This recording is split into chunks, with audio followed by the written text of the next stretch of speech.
Alexandre Vincent bonjour, vous êtes le maire de Rieux-la-Pape, vous êtes aussi le patron dans le département des Républicains et un peu partout en France. Les maires, certains maires, prennent des initiatives pour défendre le petit commerce en cette période de confinement. Certains de vos collègues maires ont même publié des arrêtés pour autoriser les petits commerces à ouvrir, alors que théoriquement c'est interdit sur le plan national. Vous qui détestez pas faire parler de vous et faire quelques actions un peu médiatiques, ça vous tente pas de Non, publier un tel arrêté? non, la situation est suffisamment... déjà, bonjour Gérard Angel, je suis très Bonjour. heureux de vous retrouver. La situation est suffisamment grave pour qu'on évite de faire des coups politiques actuellement.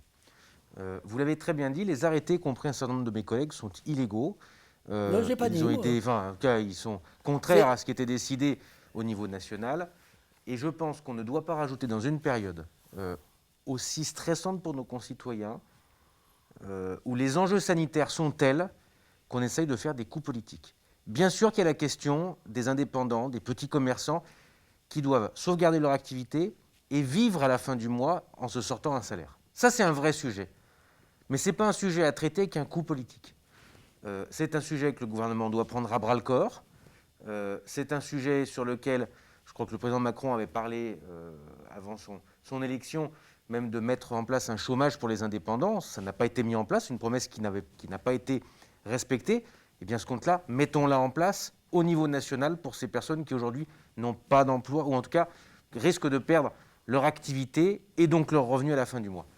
À ce titre, c'est pour ça que dans la commune de Rieux, lors du premier confinement, nous avions décidé une aide de 140 000 € exceptionnelle.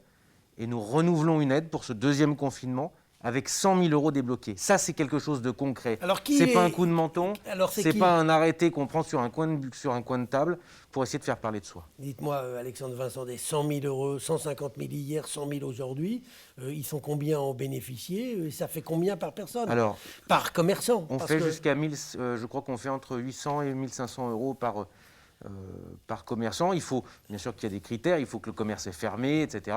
Il y a un comité de sélection avec l'Union des commerçants Riard et la municipalité qui décide ensuite avec les dossiers qui sont déposés par les commerçants. Mais ça, c'est la commune de Rieux. Ça, c'est la commune de Rieux qui a décidé. C'est un effort municipal auprès des artisans locaux, des commerçants et des restaurateurs. Alexandre Vincent, vous êtes aussi conseiller métropolitain.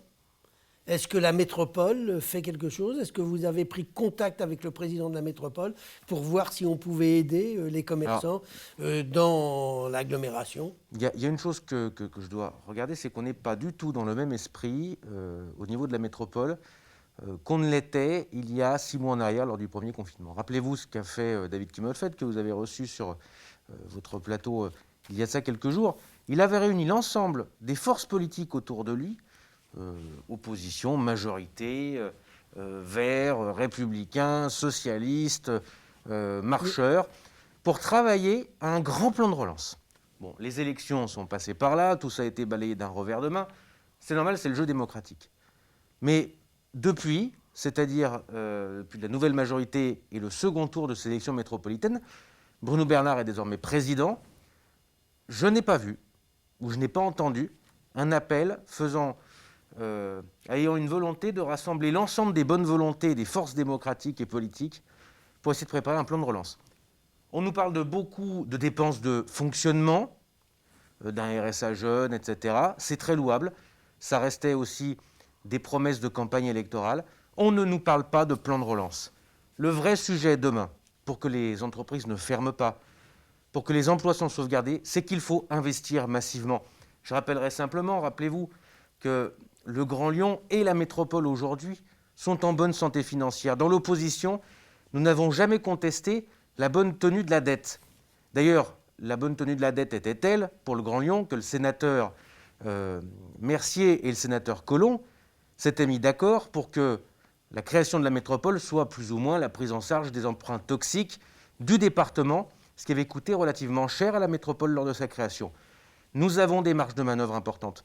Il faut investir massivement. Un plan de relance massif de plusieurs centaines de millions d'euros doit être mis en place parce que les investissements d'aujourd'hui et les aménagements de l'espace public de demain sont les emplois d'après-demain sur notre agglomération. Alexandre Vincendé, un tout petit mot sur la sécurité.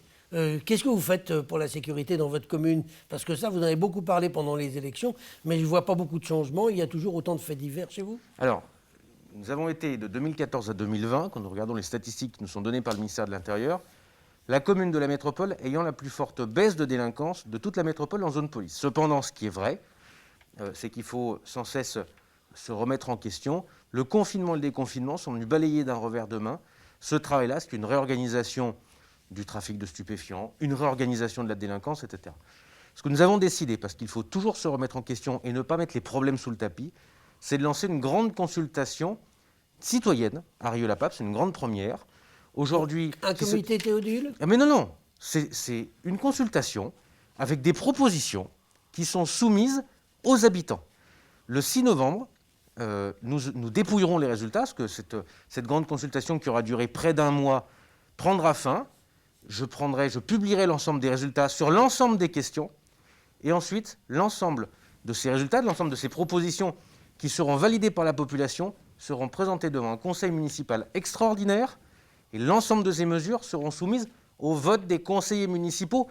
Comme ça, chacun prendra ses responsabilités, et on mettra en place ensuite, bien évidemment, l'ensemble de ces mesures. J'ajoute pour terminer qu'un certain nombre d'annonces ont été faites par le ministre de l'Intérieur lors de sa visite à Rieux-la-Pape, notamment l'expérimentation des augmentations des compétences des polices municipales.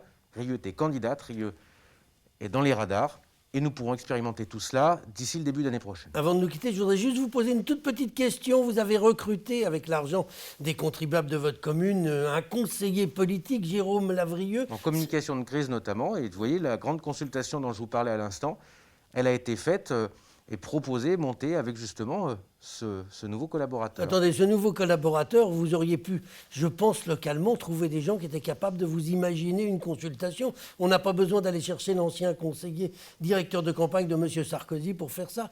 Tout le monde sait, tout le monde pense que vous avez embauché M. Lavrieux pour préparer votre carrière politique. Alors vous savez, moi en politique, il y a beaucoup de fantasmes, et puis il y a aussi la réalité des choses. Quand, vous voyez, je me dis au mois d'août qu'il y a un sujet sur la sécurité, il faut qu'on reprenne la main pour prendre l'initiative et proposer des choses de nouveau aux gens, c'est bien d'avoir quelqu'un qui a été 15 ans directeur de cabinet auprès de grands élus. Quand vous avez des sujets de sécurité majeurs et qu'il faut essayer de développer un dialogue avec les premiers acteurs de l'État, parce que ce sont eux qui décident sur votre territoire, et que vous avez un collaborateur qui a justement les réseaux pour vous emmener dans le bureau du ministre de l'Intérieur, c'est utile pour la ville de Rieux. Et c'est pour ça que j'ai recruté quelqu'un que je considère être le meilleur, et je préfère que les meilleurs travaillent à Rieux plutôt qu'ailleurs. Eh bien, on restera là pour aujourd'hui. Alexandre Vincendé, je vous remercie. Merci à vous.